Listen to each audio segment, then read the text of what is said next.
ফুরিয়ে আসছে রোহিঙ্গাদের জন্য আন্তর্জাতিক তহবিল। মার্চ থেকে বিশ্ব খাদ্য সংস্থার বরাদ্দ শেষ।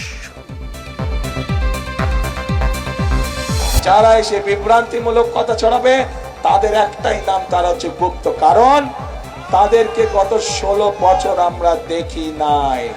তারা এদের সাথে মিশেছিল, যারা 5 তারিখে পালিয়ে গিয়েছে তাদের সাথে তলে তলে এরা মিশেছিল। ভোটের প্রচার কথার উত্তাপ। বছরের পর বছর দেশবাসী কিছু মানুষের ছায়াও দেখে না। সেই মানুষ যদি আমাকে বলে আমি গুপ্ত না সূত্র, আপনি বলতেই পারেন আমি গুপ্ত ছিলাম কারাগারে দফায় দফায়। আপনি যদি ওইটাকে গুপ্ত বলেন তাইলে আমি অবশ্যই গুপ্ত। এড়ানো যাচ্ছে না সংঘাত সহিংসতা।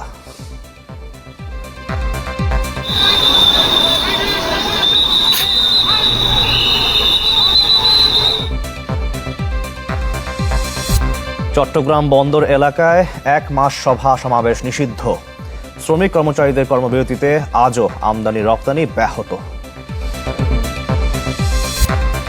শুরু হলো রাষ্ট্রভাষা আন্দোলনের গৌরবময় মাস ফেব্রুয়ারি।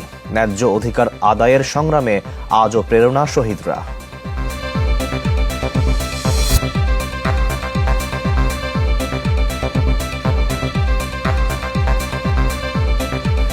আমন্ত্রণ চ্যানেল 24-এর সকাল 10টার খবরে শুনছিলেন প্রেসিডেন্সি ইউনিভার্সিটি সংবাদ শিরোনাম, আর আপনাদের সাথে আছে শাকিল আহমদ।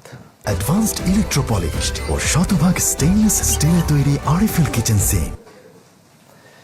ক্রমবর্ধমান চাহিদার বিপরীতে ক্রমেই কমছে রোহিঙ্গাদের জন্য আন্তর্জাতিক তহবিল। এর মাঝে জানা গেল আগামী মার্চ মাসের পর রোহিঙ্গাদের জন্য বিশ্ব খাদ্য সংস্থার তহবিল বরাদ্দ নেই।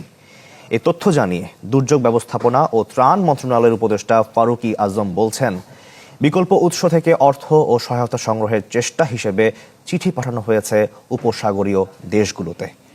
অভিবাসন বিশেষজ্ঞরা বলছেন, সময় মতো সহায়তা প্রাপ্তি নিশ্চিত করতে প্রয়োজন কূটনৈতিক তৎপরতা জোরদার করা। স্বপ্নীল শাহরিয়া শিশিরের রিপোর্ট। আন্তর্জাতিক দিন দরবার তৎপরতার পরও রাখাইনে ফেরানো যায়নি বাস্তুচ্যুত রোহিঙ্গাদের। দিন দিন বাংলাদেশের ওপর বাড়ছে অর্থনৈতিক, রাজনৈতিক ও পরিবেশগত চাপ। এই চাপ নতুন মাত্রা পেয়েছে রোহিঙ্গাদের জন্য আন্তর্জাতিক তহবিলের সংকটে। খাদ্য সহায়তা হিসাবে রোহিঙ্গাদের জন্য প্রতি মাসে জনপ্রতি দেয়া হয় $12 করে। সেই হিসাবে বিশ্ব খাদ্য সংস্থার তহবিল বরাদ্দ আছে আগামী মার্চ মাস পর্যন্ত। এরপর কি হবে তা নিয়ে দেখা দিয়েছে গভীর অনিশ্চয়তা। জনপ্রতি বর্তমানে প্রতি মাসে খাদ্য সহায়তা হিসাবে $12 প্রদান করা হয়। সেই হিসাবে আগামী মার্চ মাস পর্যন্ত বিশ্ব খাদ্য সংস্থার তহবিল বরাদ্দ রয়েছে। মার্চের পরে নটিরা জানা নাই। এদিকে প্রায় 5 লক্ষ শিশু স্কুল গমন উপযোগী, তাদের বেশিরভাগের স্কুলে যাওয়া অনিয়মিত হয়ে গেছে। যুক্তরাষ্ট্রের অর্থায়ন কমে যাওয়ায় রোহিঙ্গা সমস্যা আরও তীব্র হয়েছে বলে জানান উপদেষ্টা। এ পরিস্থিতিতে বিকল্প জায়গা থেকে অর্থ ও সহায়তা সংগ্রহের চেষ্টা করছে সরকার। চিঠি পাঠানো হয়েছে উপসাগরীয় অঞ্চলের বিভিন্ন দেশে। বিভিন্ন ফোরামে আমরা সেই ফান্ডের জন্য আমরা তদবির করছি। আমাদের গালফ কান্ট্রিগুলোকে আমরা চিঠি দিয়েছি, তাদের সাথে তদবির হচ্ছে। সেখান থেকে খাদ্য, কাইন্ডস অথবা অর্থ সহায়তা যেভাবেই হয়। অভিবাসন বিশেষজ্ঞ বলছেন, ওআইসি, আসিয়ান সহ অন্য সংস্থাতেও যোগাযোগ করা দরকার বাংলাদেশের। মনে রাখতে হবে সময় মতো সহায়তা আসা জরুরি। মার্কিন যুক্তরাষ্ট্রের ওভারঅল ফান্ডিং কমে আসলে রেফিউজিদের জন্য গ্লোবালি সেটার একটা চাপ তো থাকবেই। এটাকে অন্যভাবে মিট আপ করতে হবে। ধরো যে ইউরোপিয়ান ইউনিয়ন হোক বা অন্যান্য জায়গার যে ফান্ড, এবং এটা একা বাংলাদেশের দায়িত্ব না, এটা কিন্তু সব রাষ্ট্রই বলে, স্বীকার করে।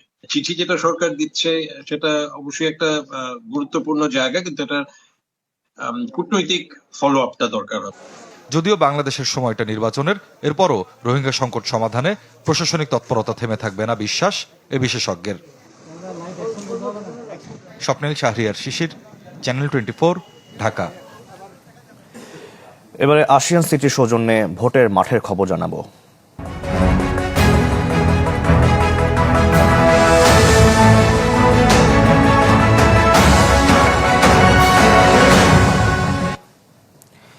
গেল 16 বছর মাঠের আন্দোলনে না থেকে একটি দল স্বৈরাচারের সাথে আঁতাত করেছিল। তাই যারা মানুষকে বিপদে রেখে দেশ ছাড়েনি, জনগণকে তাদের ওপর ভরসা রাখতে বললেন বিএনপি চেয়ারম্যান তারেক রহমান। সিরাজগঞ্জ ও টাঙ্গাইলে নির্বাচনী সমাবেশে তিনি বলেন, ভোট নিয়ে যারাই বিভ্রান্তি ছড়াবে তারাই গুপ্ত। দেশ নিয়ে বিএনপির পরিকল্পনা বাস্তবায়নে ফের ধানের শীষে ভোট চান তারেক রহমান। 2 দশকের বেশি সময় পর যমুনা পাড়ের জেলা সিরাজগঞ্জে বিএনপি চেয়ারম্যান তারেক রহমানের নির্বাচনী জনসভা। তাকে এক নজর দেখতে মানুষের ঢল নামে বিসিক শিল্প পার্ক মাঠে। অপেক্ষার অবসান হতেই উচ্ছ্বাসে মেতে ওঠেন বিএনপি নেতাকর্মী, সমর্থক ও সাধারণ মানুষ। লাখো জনতার ভালোবাসায় সিক্ত হন তারেক রহমান। বরাবরের মতোই নির্বাচনী প্রচারে সাথে ছিলেন সহধর্মিণী ডাক্তার জুবাইদা রহমান।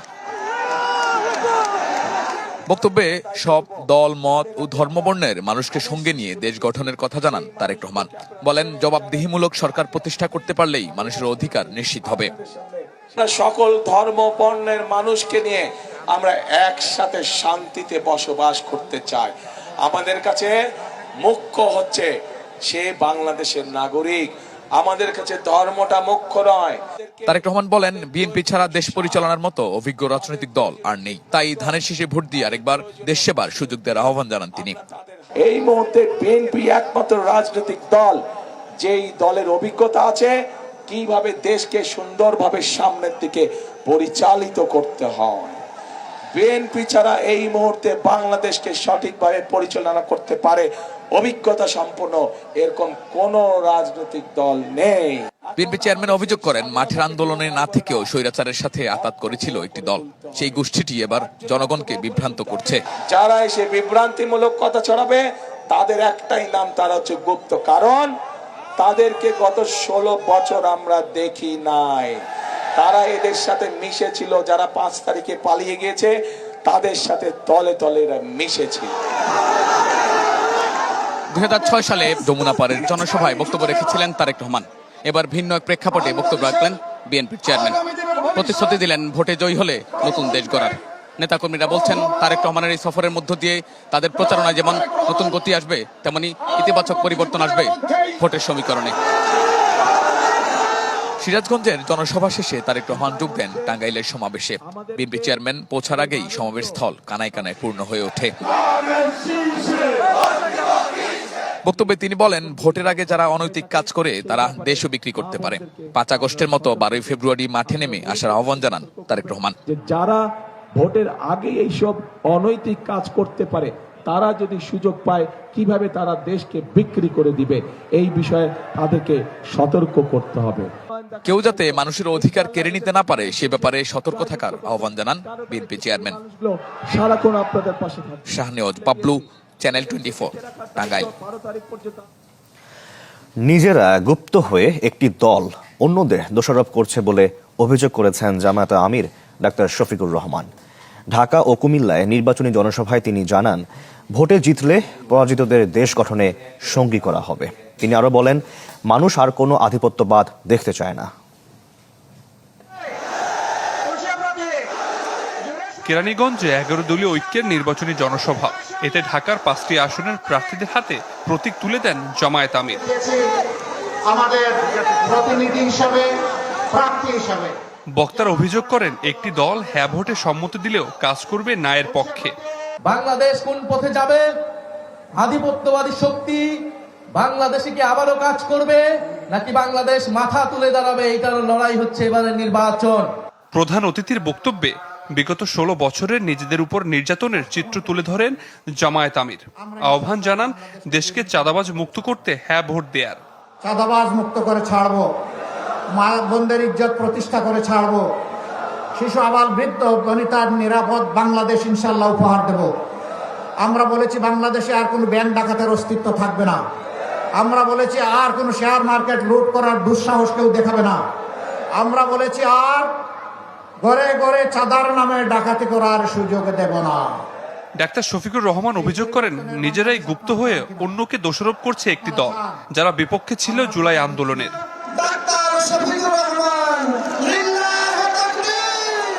পরে কলাবাগান স্টাফ কোয়ার্টার খেলার মাঠে ঢাকা 10 আসনের নির্বাচনী জনসভায় যোগ দেন তিনি।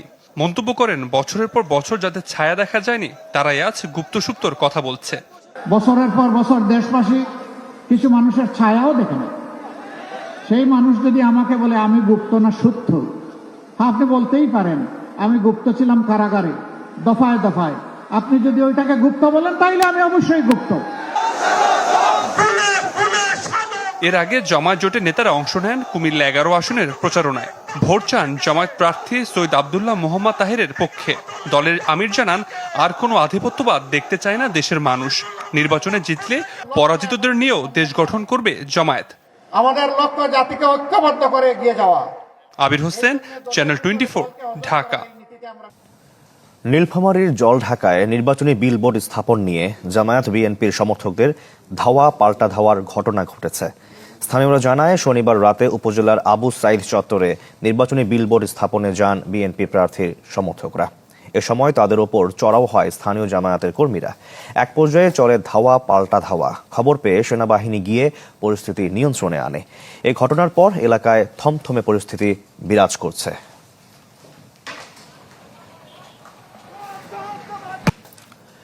নিউ মুরিং কন্টেইনার টার্মিনাল ইজারা সিদ্ধান্তের প্রতিবাদে দ্বিতীয় দিনের কর্মবিরতি পালন করছেন শ্রমিক কর্মচারীরা। সকাল থেকে কাজে যোগ না দেয়ায় আজও স্থবির চট্টগ্রাম বন্দর। গতকালও সকাল 8টা থেকে বিকেল 4টা পর্যন্ত বন্ধ ছিল কন্টেইনার ও পণ্য ওঠানামা সহ বন্দরের কার্যক্রম, যাতে ব্যাহত হয় আমদানি রপ্তানি। এমন অবস্থায় গেল রাতে বন্দর এলাকায় 1 মাস সভা সমাবেশ নিষিদ্ধ ঘোষণা করেছে কর্তৃপক্ষ। এদিকে বন্দর জাতীয়তাবাদী শ্রমিক দলের ডাকা এই কর্মসূচির নেতৃত্বে থাকা 4 নেতাকে ঢাকার কেরানীগঞ্জের পানগাঁও নৌ টার্মিনালে বদলি করা হয়েছে। তাদের আজ দুপুর 12টার আগে নতুন কর্মস্থলে যোগ দেওয়ার আদেশ দিয়েছে চট্টগ্রাম বন্দর।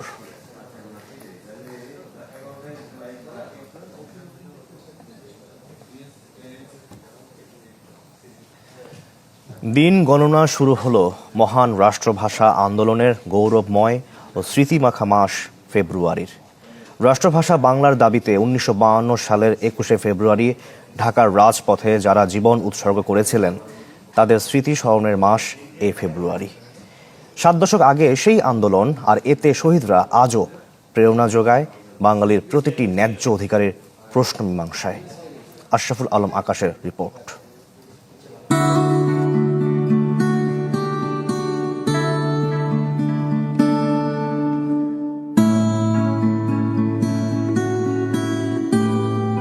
বাংলা ভাষা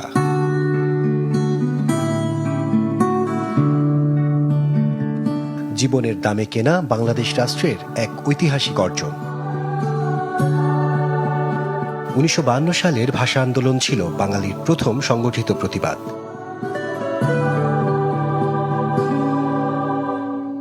সেদিন মায়ের ভাষাকে রাষ্ট্রভাষা করার দাবিতে রাজপথে নেমেছিল ছাত্র সমাজ।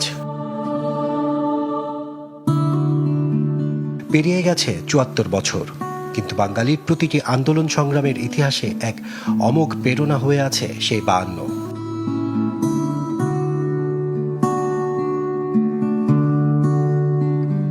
71-এর মুক্তিযুদ্ধ, 69 ও 90-এর গণ অভ্যুত্থান কিংবা 24-এর ফ্যাসিবাদ বিরোধী গণ আন্দোলন, যুগে যুগে মুক্তিকামী মানুষ উজ্জীবিত হওয়ার মন্ত্রণা খুঁজে নেয় সালাম, বরকত, রফিক জব্বারের আত্মত্যাগ থেকে। এই আন্দোলন আসলে আমাদের পরবর্তী সময়ের আন্দোলনগুলোকে প্রভাবিত করেছে, যেটা আমরা 24-এও তার প্রতিফলন দেখতে পাই। এবং সেই ভাষা আন্দোলন যারা আন্দোলনকারী ছিল, এই সমগোষ্ঠী, এই জনগোষ্ঠী সমানভাবে সেই আন্দোলনকেও তাদের প্রেরণা মনে করেছে। নির্বাচন, গণতন্ত্র কিংবা অধিকার আদায়ের প্রতিটি নতুন গতিপথ রচনায় ভাষা আন্দোলনের চেতনা আজও রাজনৈতিক শক্তির উৎস। তবে ছাত্র জনতার আত্মত্যাগের মধ্য দিয়ে সমকালীন বাংলাদেশের যে অর্জন, তা কাজে লাগাতে ব্যর্থ হয়েছে রাজনীতির মানুষেরাই, এমন অভিমত বিশ্লেষকদের। রাজনৈতিক বয়ান নির্মাণের ক্ষেত্রে, বিনির্মাণের ক্ষেত্রে ভাষা খুব গুরুত্বপূর্ণ। এবং আমি মনে করি, যেমন আমরা বলি যে ভাষার ব্যবহারের কারণে কোন ধরনের ল্যাঙ্গুয়েজ সে ব্যবহার করলো, কোন ধরনের স্লোগান সে দিল, সে কোন ধরনের ভাষায় কথা বললো, কমিউনিকেট করলো। কমিউনিকেশনের একটা গুরুত্বপূর্ণ ওয়েপন তো হলো ভাষা। তো এই ভাষাটাকে আমরা কিভাবে দেখলাম, এটা কিন্তু খুব গুরুত্বপূর্ণ। তাদের মতে ভাষা আন্দোলন একটি চলমান ঐতিহাসিক প্রক্রিয়া, যা বাংলার বুকে ফিরে আসবে বারবার, যতদিন রাষ্ট্রযন্ত্রে খোলা থাকবে বৈষম্য আর অধিকার হরণের পথ।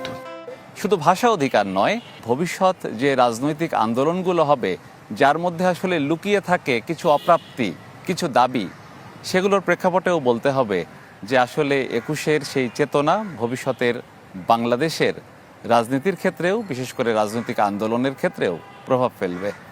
বিশ্লেষকরা মনে করেন 52 ভাষা আন্দোলন শুধুই ভাষার জন্য নয়, এর মাঝে নিহিত ছিল আত্মপরিচয় আর স্বাধীনভাবে বাঁচার আকাঙ্ক্ষা, যা আজও অনেকটাই অধরা। বা বাংলা ভাষা আশরাফুল আলম আকাশ, চ্যানেল 24, ঢাকা।